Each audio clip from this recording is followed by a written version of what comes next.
오늘은 또 계속해서 성경 속풀이 신약 성경이 언제 기록되어졌는지를 함께 살펴보는 시간을 갖도록 하겠어요.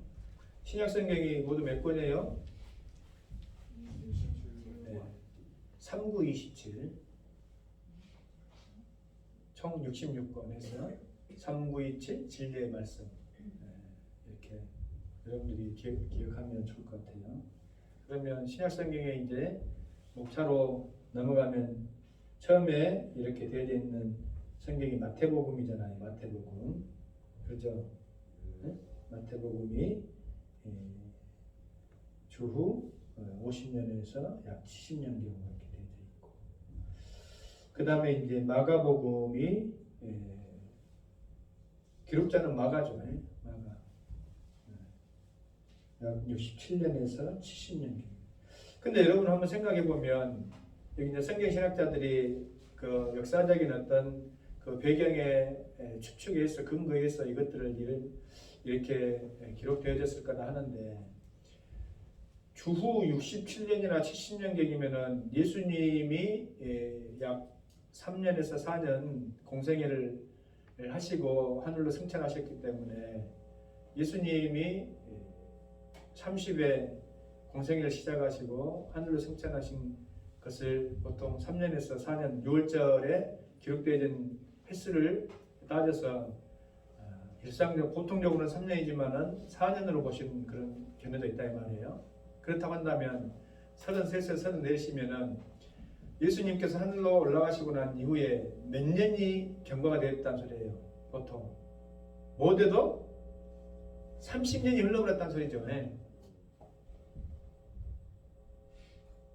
30년이 흘렀으면은 63년에 기록했으면 63년이나 64년에 기록했으면 30년이요. 70년에 기록했으면은 벌써 몇 년이에요? 한 30, 한 5, 6년 정도 되어지잖아요.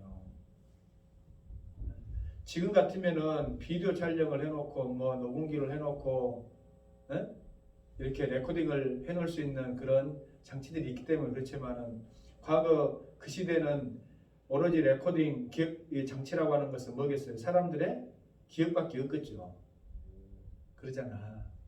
그러면 사람의 기억이라는 것이 시간이 가면은 더욱 또렷해져요? 아니면 가물가물 흐려져요?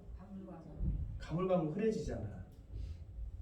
그리고 더더군다나 예수님과 함께 했던 예수님의 사역을 목격했던 제자들에게 닥치는 핍박과 어려움으로 인해서 제자들이 한 분, 두 분 어떻게 되어집니까?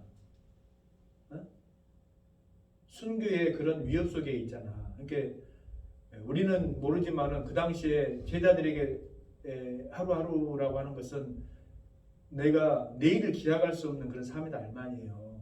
언제 죽을 줄 몰라. 솔직한 이야기로. 그 로마의 핍박에 의해서. 그러니까 가장 시급하게 그 제자들이 감당해야 될 일 중에 하나가 뭐냐면 우리 기억이 더 잊혀지기 전에, 또 우리가 혹여라도 순교를 겪기 전에 예수님께서 우리에게 행하신 일들과 또 예수님의 말씀을 어떻게 해야 되겠어요? 기록으로 남겨야 되겠잖아요. 그러니까 거의 이 시기에 주로 기록이 되어진 거야. 이해가 되죠? 젊었을 때는 예수님이 승천하시고 얼마 되지 않아서는 일단 그 일을 기록하는 것보다는 어째요? 선교 사명에 감당해야 되고 또 자기 자신들의 기억이 또렷하기 때문에 굳이 이것을 기억할 그런 필요성을 느끼지 못했다 할지라도 무슨 말인지 이해가 되죠? 그 다음에 이제 누가복음은 주후 62년에서 63년. 또 다른 견해도 있을 수 있어요. 제가 이거 참고하는 문헌에서 있는 것이니까 이거 절대적이다 생각할 수는 없어. 참고만 하세요. 또 요한복음은 주후 85년에서 90년경. 그러니까 사도 요한이 요한 3서를 기록할 때에 그 막 사랑하는 자녀들에게 이렇게 당부하는 것 같은 아버지 내지는 할아버지 같은 그런 중후하고 인자한 목소리로 이렇게 하시잖아요. 그것이 그럴 수밖에 없는 것이 이미 그때 연세가 요한 사도는 거의 구순을 바라보는 그 당시에 고대 시대의 구순이다 하면은 이게 보통 일이 아니잖아. 네? 연세가 아주 많이 드신 분이다. 그러니까 요한복음을 기록할 때도 이미 이 85년이나 90년경에 이렇게 기록되어야 된다 하는 것을 우리가 살펴볼 수가 있고, 그 다음에 사도행전. 사도행전은 누가 기록했어요? 저 이렇게 의문사를 한다니까. 사도행전은 주로 바울의 선교 사역에 대해서 기록되어 있지만은 누가 기록했냐면 누가가 기록했어. 주일학교들도 제일 잘 속아 넘어가는 것을 우리 성도들이 사도행전 누가 기록했게 바울 그러고 있어. 사도행전은 누가야 누가. 어이구. 마태복음 마가, 누가복음 누가, 요한복음 요한. 그러면 사도행전 누가 했을까요? 사도요. 이런 경우가 많은데 우리 성도들은 한 발 앞서가지고 바울이라 그러구나. 사도행전. 그러니까 이게 누가복음하고 원래 사도행전은 한 짝의 어떤 책이었어요. 근데 이것이 그 분류에 따라서 이렇게 나눠진 것이 사도행전. 사도행전은 주후 63년에서 64년경이다 이렇게 되어 있고요. 이제 더 중요한 것이 나오기 시작해요. 이제 참고만 하세요. 뭐 로마서는 바울이 기록했죠. 로마에 있는 성도들에게 보내는 서신서다. 주 57년에서 58년. 그러니까 이제 보세요. 로마서가 주 57년, 58년은 좀 상대적으로 복음서보다 빠르게 기록되어 있죠. 여러분들은 성경의 신약성경 펴면은 마태복음, 마가복음 이렇게 되어 있으니까 복음서가 더 빨리 기록되어 거라고 혹시 그렇게 생각하기가 쉬우나 로마서가 더 빨리 기록되어 있잖아요.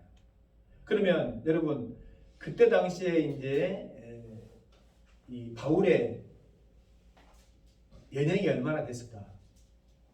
연령이 우리가 추측해 볼 때 40대 초반? 중반? 그러면 이 사람이 남자가 이렇게 활동적으로 이렇게 감당하고 또 어떤 일들을 할 때에 좀 그 정도 나이 정도 되어지면 완숙미도 있고 열정적으로 모든 일을 감당할 수 있는 나이가 되어지잖아요. 그러니까 로마서를 신약성경의 어떤 그 다이아몬드다, 꽃이다 이렇게 할 정도로 그 교리적으로도 체계적으로 잘 잡혀 있고 그 아주 귀중한 이렇게 성경으로 이렇게 평가를 많이들 하는데 그 기록되어 있는 또 연대나 또 기록자의 또 나이도 연관성이 있는 것이에요. 보면 그렇잖아요. 요한 사도의 성정도 베드로 못지 않았습니다. 얼마나 우당탕탕했으면 예수님이 너희들은 그냥 우리 아들 천둥번개처럼 구하느기라 해라 그랬겠어요. 원래 뱃사람들이 조금 우당탕탕해. 목소리도 크고. 왜냐면은 막 거친 바다에 있어요. 막 헛소리 하는 데는 막 목숨이 왔다 갔다 하니까 야, 돛을 좀 올려라. 이래갖고 되겠어요? 야! 돛을 올려야지 돼! 방향 길들어! 막 이렇게 막 고래고래 고함을 질러야지 돼. 네? 아, 그래요, 안 그래요? 그래요. 그러니까 막 목소리가 크지. 우리 근데 나중에 봐봐요. 요한 사도가 어디 있고 막 그렇게 막 우당탕탕 락 하는 그런 모습이 있는 거 아니라 사랑하는 자녀들아 서로 사랑하라. 왜? 노인네가 돼가니까.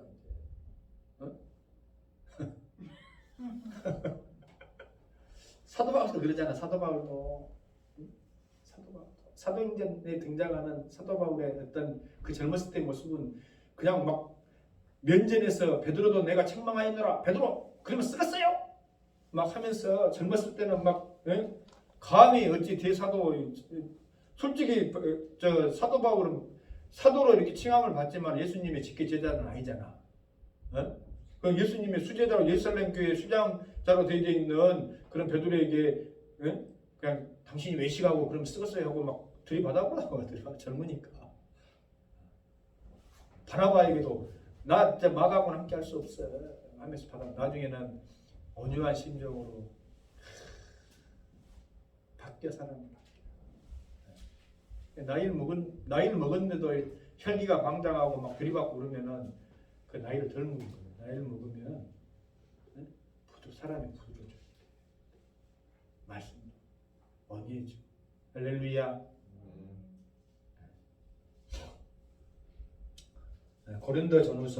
고린도전후서도 사도 바울이 신약성경에 기록한 그 성경을 일반적으로 13권 정도로 이렇게 합니다. 히브리서를 만약에 바울의 제작이라고 한다면 14권으로 이렇게 보기도 하나, 히브리서는 저작자가 누군지 모른다 하는 것이 일반적인 정설이야. 히브리서는 누가 썼는지 몰라. 근데 그 어떤 교리적인 문체나 구약에 능통한 어떤 것들을 봤을 때는 몇 가지 설이 있기는 해요. 아볼로가 썼을 것이다. 뭐 바울이 썼을 것이다. 아무래도 바울이지 뭐 했는데 그것은 모른다 하는 것이 정답인 것 같아요. 그래서 보통 몇 설. 지금 이야기하는 건 전부 이제 사도 바울이 쓰기 시작한 거예요. 고린도전 후서는 AD 55년에서 56년. 고린도 교회는 상당히 문제가 많은 교회죠. 근데 그것이 고린도 교회가 그럴 수밖에 없는 환경 속에 노출되어져 있었어. 그건 무슨 말이냐면 코린도스라고 하는 그 지역은 번영하는 항구 도시였고 또 퇴역한 군인들이 많이 자리를 잡고 살아간 지역이었다 이 말이에요. 로마 시대에 퇴역한 군인들은 황제에서 많은 보상을 받았지만 그들은 그 젊었을 때는 어쩌겠어요. 전장터를 누비고 산에 못 사네 중내 산에 하는 그런 위협 속에서 살았기 때문에 그들이 가지고 있는 정신적인 어떤 그 지배적인 욕구는 오늘 죽을지 모르니까 즐기자, 마시자, 먹자, 방탕하게 살자 하는 그런 요인들이 많이 있었다 이 말이에요. 그리고 항구는 어떤 특징이 있어요. 항구는 아무래도 무역을 많이 하다 보니까 외국 문물이나 또 외국인들이 와가지고 잠깐 그 외로움을 달래려고 하는 그런 욕구들이 강하다 보니까 유각들, 솔직히 그 말해서 그들을 위로해주는 어떤 접대부들이 많은. 그러니까 술, 더더군다나 배를 이렇게 많이 상대하는 그런 항구의 문화가 있다 보니까 우상이 많겠죠. 얼마 전에도 제가 이야기를 했지만 예전에 우리도 제대로 예수 믿기 전에 저희 아버지가 배를 선장을 하셨는데 그 배에 가보면 이렇게 일본에서 볼 수 있는 그 어류가 달려있는 풍등이라고 하나 이런 것이 달려져 있었어요. 항구도시로 갈수록 이렇게 배를 타고 다니는 지역일수록 미신들을 많이 생깁니다. 왜냐하면 워낙에 그 바다라고 하는 그런 환경이 위험하고 두렵고 또 많은 사람들의 목숨을 뺏어가는 그런 곳이기 때문에 의지할 곳이 필요하잖아. 그것은 뭐 나무랄 것이 없어. 잘못 구하니까 그랬던 것이지. 나중에는 이제 예수님을 믿게 되어지고 그 모든 것들을 내려놓았지만은 여전히 그러니까 이 고린도라고 하는 이 지역은 그런 문제점들이 많이 있었고 또 그 속에서 이루어진 교회마저도 서로 내가 잘나니 못나니 하는 그런 문제들이 있었다.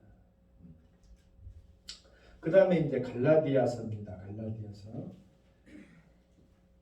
성경을 목록으로 순서로 이렇게 여러분들 잘 또 외워보는 것도 중요할 줄로 믿어요. 왜냐면은 요즘은 성경을 많이 찾아보는 일은 없지만은 갈라디아서 찾아라 그러면은 저기 어디서 못 찾고 헤매고 있으면 또 이상하잖아.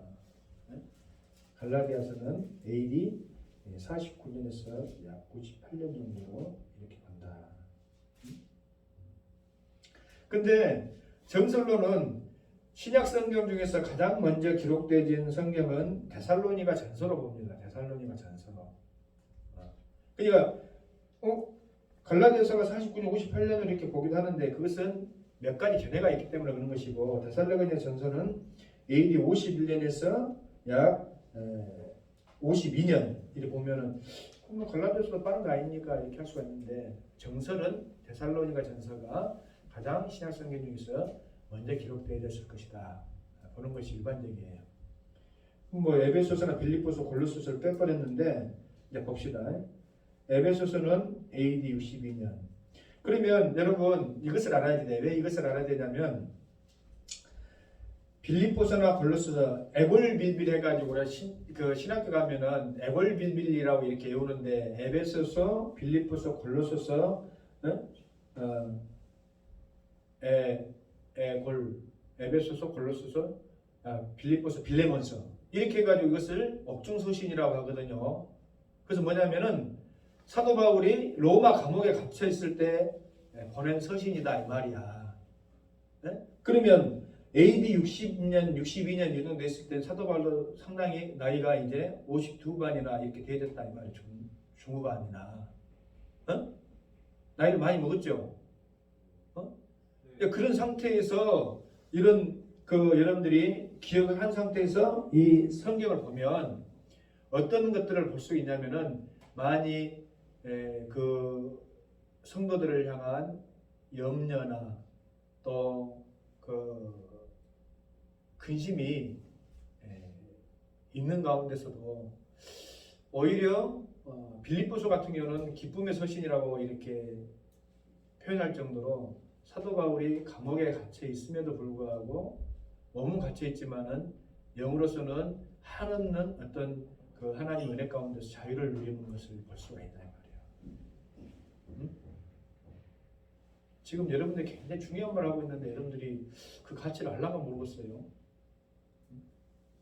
그러니까 에베소서 같은 경우도 여러분 보세요. 아까도 우리가 우리의 씨름은 혈과 육에 속한 것이 아니라 에베소 6장 15절 말씀에 그렇게 기록되어 있을 수 있는 것은 여러분 뭐 저도 그렇지만 여러분도 감옥에 갇혀본 사람은 없잖아요.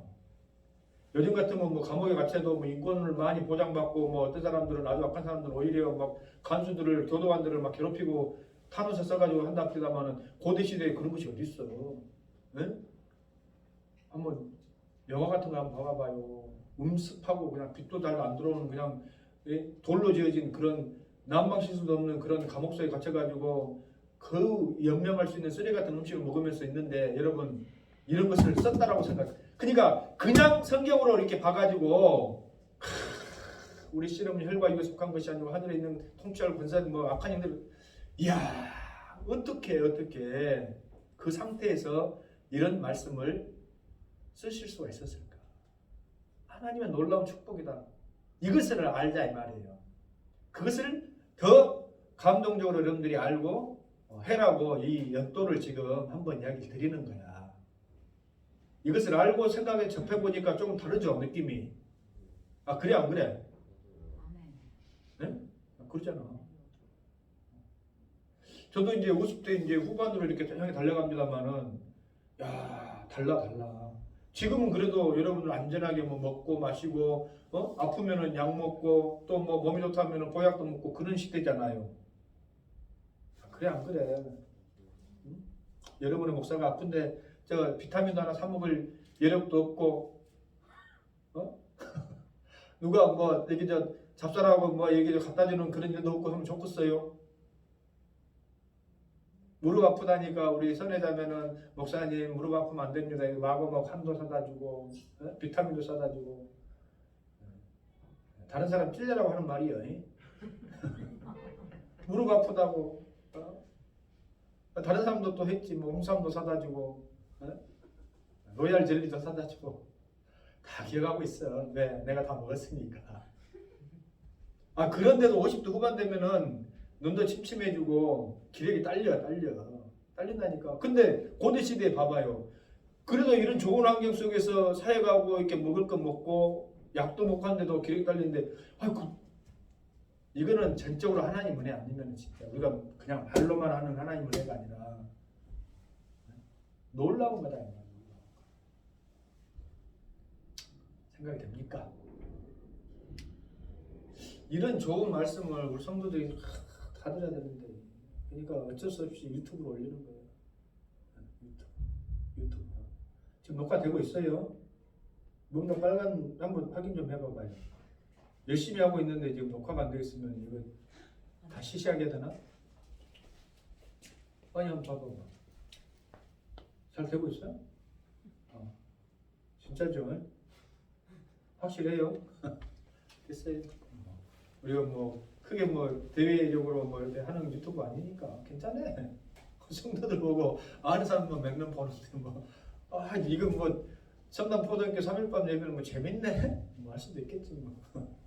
아무튼 자우탕지간에 데살로니가 전후서는 그래서 주전 51년에서 52년. 근데 데살로니가서를 보면 이 데살로니가서를 뭐라고 이야기하냐면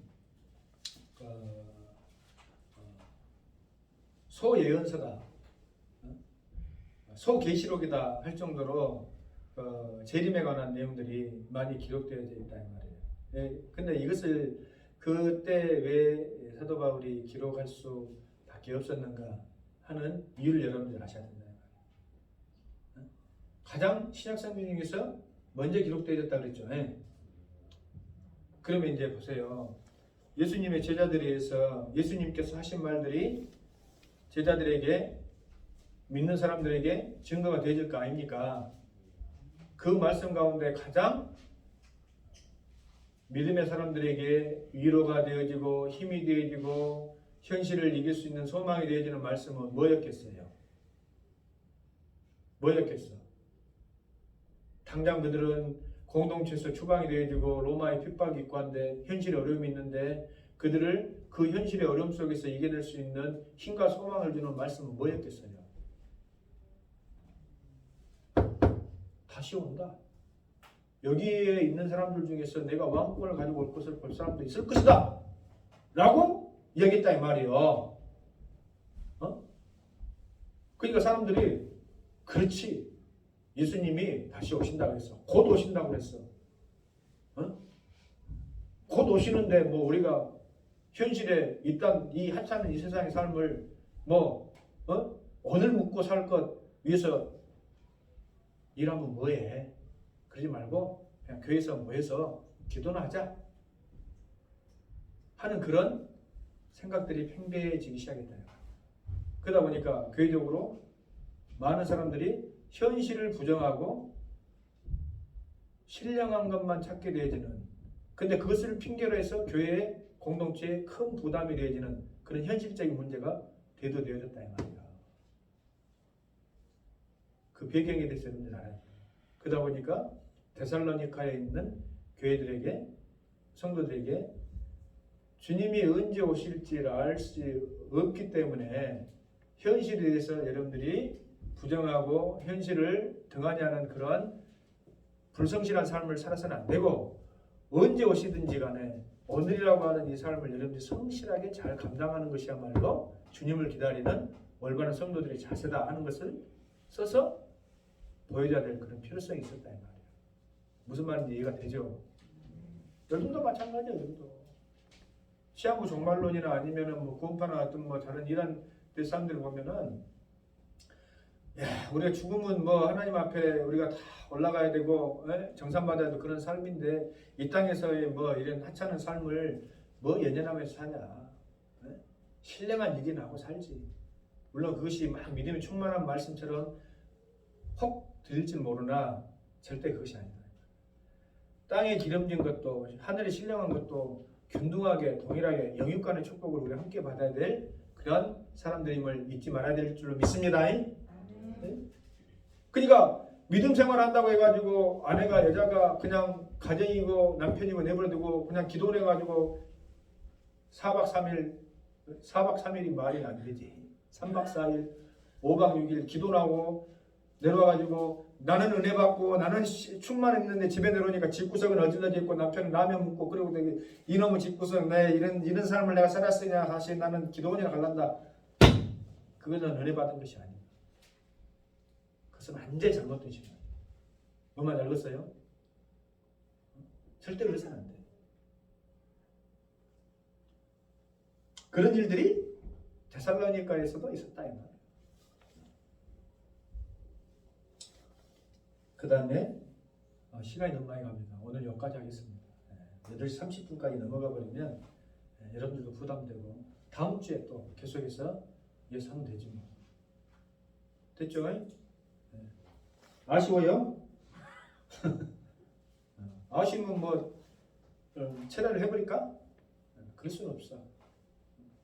왜냐하면 저도 금식 중이라 배가 고프고 설정 여러분들도 일하고 와가지고 배가 고프고 예? 약속된 시간을 지켜야지 돼. 여기까지 마치도록 하겠습니다. 하나님 아버지 감사합니다. 밤에도 사랑하는 우리 성도들과 함께 귀한 은혜 말씀 나눌 수 있도록 축복해 주시고 또 주님 앞에 간구할 수 있도록 은혜 주셔서 감사합니다. 이루게 하여 주실 줄 믿습니다. 역사하시고 우리 삶 가운데 누리게 하실 주님을 찬양합니다. 예수님의 이름으로 기도합니다. 아멘.